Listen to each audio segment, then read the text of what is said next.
लोग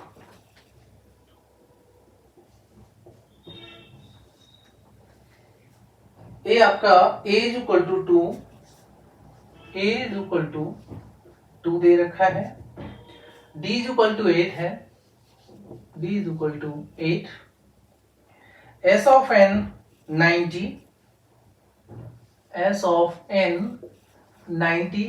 एक्चुअली हमें यहाँ एन की वैल्यू नहीं पता, ठीक है ना, कोई टर्म्स हैं और पता नहीं how many terms are there, S of N उनका सम 90 दे रखा है, इतना ध्यान रखना है, ठीक है। और आपको फाइंड आउट क्या करना है, एन एंड ए एन, हमें एन की वैल्यू निकालनी है और nth टर्म निकालना है, ठीक है। अब आप बात करें कि सर एन की वैल्यू निकालना जरूरी है यहाँ पर, बिल्कुल जी, एन की वैल्यू निकालेंगे तभी तो हम एन पुट करेंगे तो एन की जो भी वैल्यू आएगी आपकी। अब एन की वैल्यू क्या आती है, कुछ बच्चे पूछते हैं कि एन की वैल्यू नेगेटिव पॉजिटिव क्या आती है। भाई एन की वैल्यू एक नेचुरल नंबर आती है, आप काउंटिंग की बात कर रहे हैं तो एन एक काउंटिंग नंबर होता है यहाँ पर 1 2 3 4 इस तरह से, तो it must be a natural number, ठीक है ना। अब बोले कि वो जो -5 स्टूडेंट्स, भाई कोई बात थोड़ी है, ठीक है ना। या ऐसे बोल दे कि एक क्लास में 5.5 स्टूडेंट बैठे हैं, वो भी नहीं चलेगा, 5.5 स्टूडेंट बैठे हैं, वो भी नहीं चलेगा।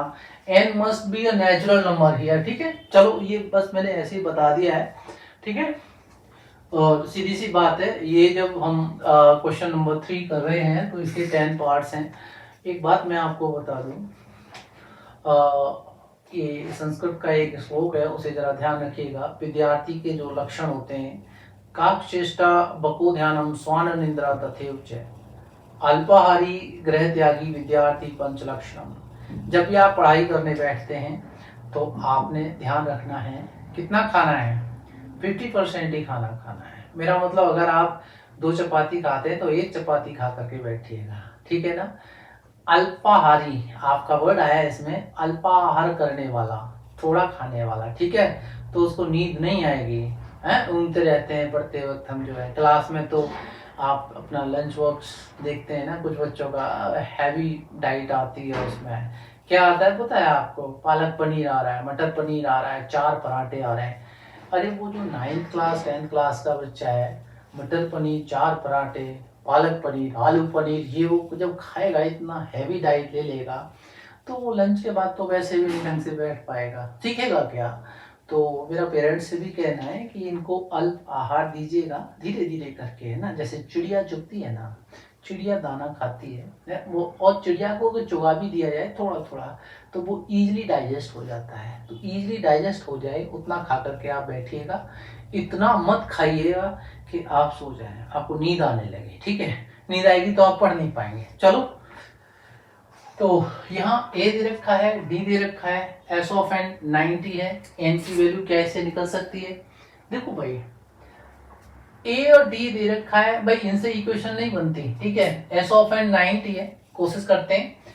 तो S of N is equal to क्या होता है, N by two, 2a plus N minus 1 into D है आपका।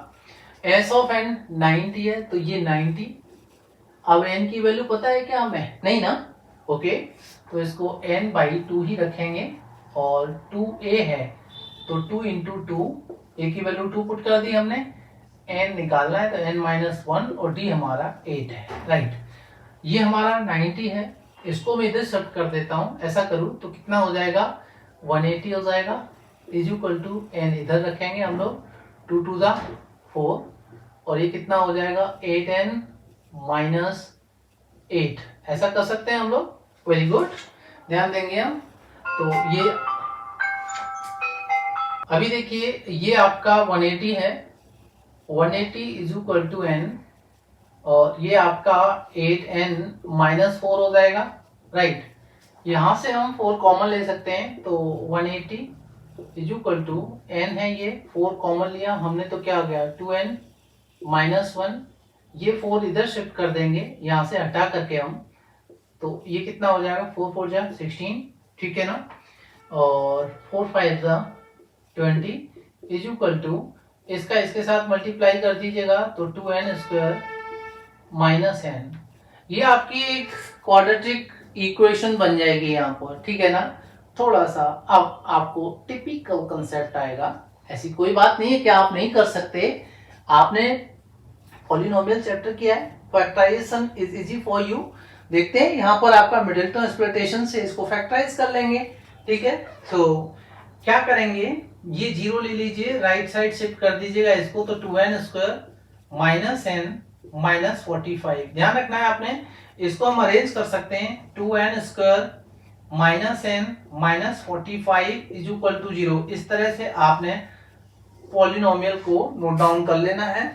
This is what quadratic equation हो जाएगी। पॉलिनोमियल क्या है, अगर इक्वल टू कुछ आता है, जीरो है यहाँ पर, तो this is what quadratic equation. Quadratic ये वाला पार्ट जो है इसका लेफ्ट हैंड साइड है ना, इसको फैक्टराइज करना है हमने, और क्योंकि क्वाड्रेटिक है तो इसके कितने जीरोस आएंगे, n की कितनी वैल्यूज आएंगी, 2 वैल्यू आएंगी, ठीक है ना। अब देखते हैं क्या दोनों वैल्यू वैलिड होंगी यहाँ n की। भाई ऐसा देखते हैं, अगर n नेगेटिव है, डेसिमल है, फ्रैक्शनल है, तो वैलिड नहीं होगी। चलो कर लेते हैं पहले। अब ये आपका 2n square minus n minus 45 is equal to 0। मैंने बताया था आपको मिडिलटन स्प्लिट होगा इसका। देखिए कैसे, कांस्टेंट टर्म और फर्स्ट टर्म का क्या है कोएफिशिएंट 2, तो 45 टू सा कितना होता है 90। इतना ध्यान रखना है आपने। तो आपका दो नंबर का प्रोडक्ट कितना आना चाहिए, वो 90 आना चाहिए, और उन्हीं दो नंबर का सम या डिफरेंस कितना आना चाहिए। जो मिडिल टर्म n है इसका कोएफिशिएंट 1 है, ठीक है। -1 वाला कंसेप्ट मत लेना, 1 करके लेना, वो 1 आना चाहिए, ठीक है। तो देखिए दो नंबर क्या आना चाहिए, 10 9 या 90 होता है। अगर मैं 10 इंटू 9 कर लूं तो क्या होगा 90, और 10 माइनस का 9 कर दूं यहां पर तो कितना हो जाएगा 1 आ जाएगा। तो सीधी सी बात है, जो मिडिल टर्म है उसका कोएफिशिएंट 1 है, इसके इक्वल आ रहा है ना मेरा 10 माइनस 9, तो मैं उसको 10 माइनस 9 से स्प्लिट कर दूंगा, यानी रिप्लेस कर दूंगा। तो 2n स्क्वायर माइनस ब्रैकेट के अंदर 10 माइनस 9, 10 माइनस 9 1, तो देखिए माइनस का n ही हो जाएगा ना ये आपका है, तो ये माइनस का n minus 45 is equal to 0। आपका ओपन कर लेते हैं ब्रैकेट को, तो 2n square minus 10n plus 9n minus 45 is equal to 0, right. देखो ये दो टर्म और ये दो टर्म, इनके ग्रुप्स बना लेते हैं। 9th क्लास का फैक्टराइजेशन चैप्टर मैंने बड़े अच्छे ढंग से कराया है, ठीक है ना। अगर यहाँ कोई भी अगर 10th क्लास का फैक्टराइजेशन में प्रॉब्लम आती है तो देखिए 9th का पहले आना चाहिए, 9th करने के लिए 8th पहले आना चाहिए। ध्यान रखना है, पिछली क्लास का कंसेप्ट आपको क्लियर होना चाहिए। यहाँ पर मिडिल टर्म एक्सपेक्टेशन है, that's nothing, it's very easy for you, okay. So अब आपका 2n कॉमन हो जाएगा यहाँ पर, n माइनस कितना 2 5 वेरी गुड, प्लस का क्या आ जाएगा 9 कॉमन, तो n माइनस 5 आ जाएगा, ये भी इक्वल टू 0। तो एक आपका 2n प्लस 9 और दूसरा फैक्टर आपका n माइनस 9, इतना क्लियर हो रहा होगा। इससे n की वैल्यू क्या आ जाएगी, n is equal to minus 9/2 आ जाएगा, और इससे n इज इक्वल टू 5 आ जाएगा। मैंने आपको क्या बताया, हम इसको क्या कर देते हैं, अवॉइड कर देते हैं। n is equal to minus 9/2 को नहीं लेंगे, n की वैल्यू जो है एक नेचुरल नंबर होनी चाहिए, ठीक है ना। हमारे पास क्या है, हमारे पास a है, d है, n और आ गया आपका n कितना निकला हमारा इज इक्वल टू 5। तो an आपने निकालना है, an का फॉर्मूला होता है a plus n minus 1 into D. यहां पर n की वैल्यू कितनी आई है 5, तो a5 will be equal to, a की वैल्यू क्या है आपकी 2 रख दीजिएगा। आपको समझ में आ रहा है ना इतना कुछ, हाँ good.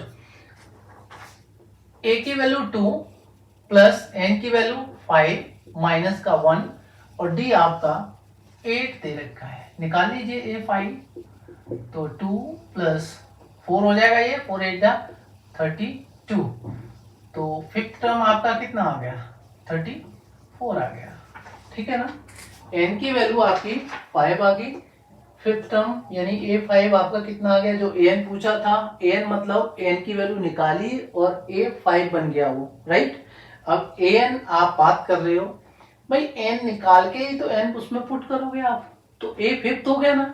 First we have to find number of terms, कितने 5 टर्म्स, कितने 5 टर्म्स, तो a 5 निकालेंगे।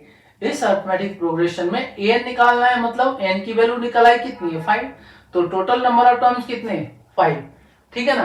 अब किसी बच्चे ने क्या करा कि n को n ही रहने दिया, ठीक है, ये वाला पुट नहीं करा भाई। देखो an इज इक्वल टू कितना, ये a की value 2 plus n minus 1 into 8, इस तरह से an इज इक्वल टू कितना हो गया 2 plus 8n minus 8, an is equal to 8n minus 6 कर दिया, ये आपका आंसर बता दिया, ठीक है। कभी कभी भाई ऐसा भी होता है, तो क्या वैलिड है ये? लेकिन कंपटीशन एग्जाम में जा रहे हो आप, जो पूछा है उसके हिसाब से काम कीजिए, ठीक है ना, ऐसा मत कर दीजिए, ओके।